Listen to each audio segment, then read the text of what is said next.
إن الذين بايعوا الرسول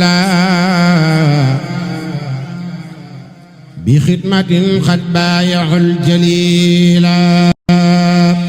Finalement, les autorités coloniales optèrent pour l'exil, misant sur les conditions climatiques hostiles pour épuiser physiquement et moralement celui qu'ils ne pouvaient vaincre spirituellement. Le 21 septembre 1895, après avoir enduré une détention rigoureuse au camp Djaldjob, l'actuel camp militaire de Dakar, Cheikh Ahmadou Bamba fut embarqué de force à bord du navire, la ville de Pernambouc.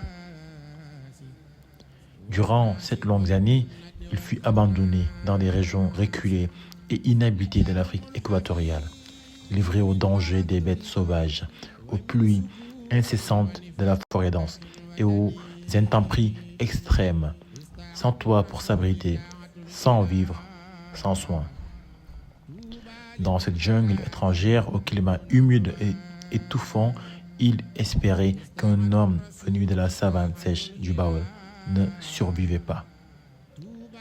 Leur dessein était clair, l'éliminer silencieusement, sans avoir à en porter officiellement la responsabilité, afin de pouvoir présenter sa disparition comme un fait naturel aux yeux de l'histoire.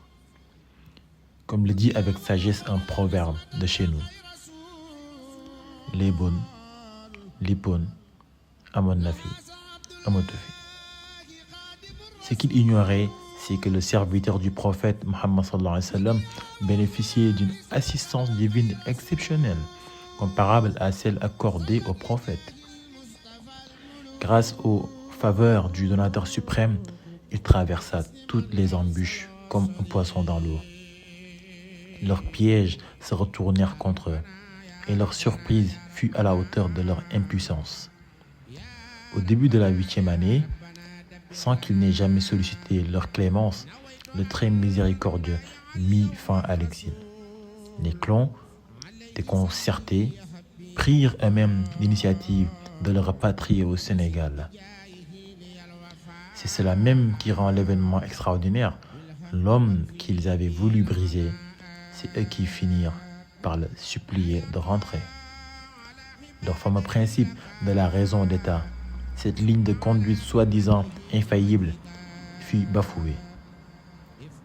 Les séquelles de cette défaite morale les marquèrent longtemps. Un complexe profond s'installa dans leur relation au cher. Pris dans leurs propres contradictions, ils oscilleront entre admiration forcée et méfiance persistante, à tel point qu'ils iront jusqu'à lui attribuer la plus haute distinction de la République française, la Légion d'honneur, tout en continuant à la maintenir en résidence surveillée.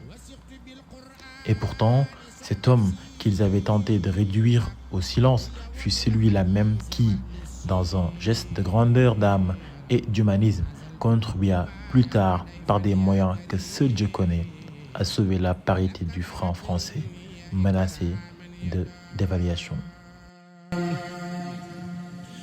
نزلت توبا اليوم ضيفا يا كريم لك فأكرمني إكراما يدوم